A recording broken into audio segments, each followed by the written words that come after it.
Hello everyone, good morning. Welcome back to my Children's Rights Education channel. Thank you for watching. Today's video is entitled Children's Rights and Coronavirus.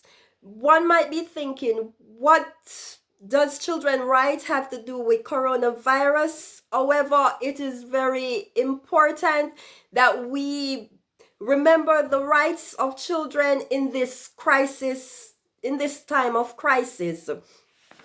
In the UNCRC, of course, the children have the right to proper health care, they have the right to information, and so on and so forth. However, today I will not be talking about any specific article in the convention. I will be talking from practical experiences as a teacher, as a children's rights expert, and as a mother in this coronavirus crisis. So we know that because of the virus, there are many changes that is affecting families and entire societies and nations. For example, I'm living in Berlin, Germany, and from last week, the 17th, the city is under lockdown. We're advised not to have social contacts. Many people, they're not working, and children are at home with parents. This places a new these changes also come with challenges for the parents and for the families. As adults, we know in this situation everybody is anxious, to say anxious, because of course there are so many unknown. We hear so many different things in the news and nobody is certain. So this might bring fear for some people, and some people are anxious. If as adults we are reacting to this in such a manner, imagine our children who are more emotionally vulnerable. Of course, children, they're very sensitive, so even if they don't come and ask questions, or there wasn't a discussion with them about the coronavirus, they know, they have heard it from schools. When we're watching television, the children, even if they don't sit, they're also hearing what's going on. So on that point, I would like to encourage parents to talk to their children about the coronavirus. And of course, it's better to be honest with them. Many of them will have some hard questions, but of course, many of the questions we as parents, we cannot answer ourselves. So I advise not to give children any fairy tale story. Give them the information, the facts. And I recommend that parents go on the UNICEF website, the United Nations Children Fund website. They have listed some points that can help parents in explaining the coronavirus and the situation to their children. I myself read it and it's very helpful. So for example, one of the things they said is that children need reassurance in this time. We should, as parents, we should reassure children. Of course, also, we should be honest, but we should remember that this honesty, it should be in a child-friendly manner. So we should remember the age, and also as parents, we know the emotional development of our kids. So we should take those into consideration before we start discussing with our children. So once more, for parents who might want something, just a point of reference before talking to their children, or even after talking to their children, because the children are coming and they're constantly asking questions. Of course, for them, it's a new situation. Also, they're not in schools. They can't go out to the park, to the playground and play with their friends. They have to be in the homes with their families. And of course, many of them, they're not allowed to visit their grandparents. So it is a very new situation, not only for the parents, but also for the children. Hence, on that note, I recommend that parents check out the UNICEF, the United Nations Children Fund website. Just read it, and then there are helpful information on how to talk to your children about the coronavirus.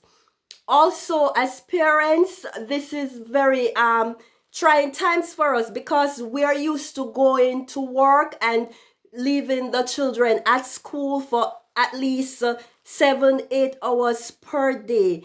And now the children are at home with us. Of course, we're used to taking care of our children. There has always been long summer holidays. However, we had planned activities. Many people would have traveled, or they would have sent their children to one activity, one course or another. However, we are forced to stay inside with our kids. So this is actually testing our resilience as parents also. We know we have our own emotional issues dealing with. Some people don't have any, but as a mother, after being with a child for 1 week, with a 7-year-old boy child who loves to play football, who loves to go out and run around, and I'm telling him, no, we have to stay inside because this is recommended. And of course, we having discussions, and him telling me, Mommy, I don't know what you're talking about. Of course, I know that this might test the resilience of parents, because many parents, they have 2-3 children. They also have them in different age groups. For example, a simple thing like the remote control, maybe it's just one TV in the home, and then one child wants to watch one program, another child wants to watch another program. So in this time, although this is a children's rights channel, I'm encouraging parents to stay resilient. You have to stay calm. You have to do things that will keep your peace of mind. And before I move on to the next point, I want to remind you guys of my book, Resilience by Trisha Morrison. Now is the time to read it. One of the things about resilient people is that, okay, there's a change in the situation. First thing we have to say, it is what it is. So what is it? There is coronavirus. We're isolated. We're with our kids. We have to accept that, and then we plan how are we going to manage, how are we going to do things for everybody to be happy and come out of this crisis healthy. So that was for the parent. Okay, as a teacher now, I want to say I am in Germany and I work in the early childhood education sector. So although I'm not at work today, or I will not work all the days, as an early childhood educator, I am on call because the people in the essential service, the doctors, the soldiers, the people who have to work, their children have to be taken care of.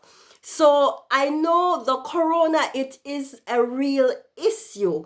Not that I'm saying, many people might be saying, oh, Trisha, you're in Germany, the health system is one of the best in the world. You don't have much to worry about. However, the corona, it is a real crisis, and it's affecting not only me, but it's affecting many people all over the world. Okay, I want to talk to people. I know many Jamaicans watch my video. I want to talk to many Jamaican people. We know that Jamaican healthcare system, it is not as strong as the health system of Germany. So I just want to implore Jamaicans, keep the rules that the government gives. the social distancing rule. I know Jamaica is a religious country, so many people, of course, they want to go to church, and of course, we're used to hugging people and talking to people, but it is better to stay secure, because the main thing, one of the issue with corona is not it's not like the death toll, but it's like the health resources being overwhelmed. And another thing is stigma. There should not be so many stigma about the coronavirus. Yet it is very contagious. But I've been following the Jamaican news, and I see people actually running from each other. People don't want to talk to each other, things like that. Let us get ourselves more informed. Information is all over. So apart from that, I just want to tell everybody, stay safe in this time. And I go back to being resilient. We know resilient people, they adapt to changes well, and of course they seek also an higher power. Many people, although they're not religious or they're not Christians, they meditate. For parents, it is important that you try and do some activities for yourself. So for the 12 hours of the day, you're not just sitting with your child doing things with your child, but you also have to put in a little time where you do something, maybe some brain exercise or some movement, things like that, to for this situation, to for you actually to come out of this situation healthy and stronger. Okay, so people, be safe and stay strong.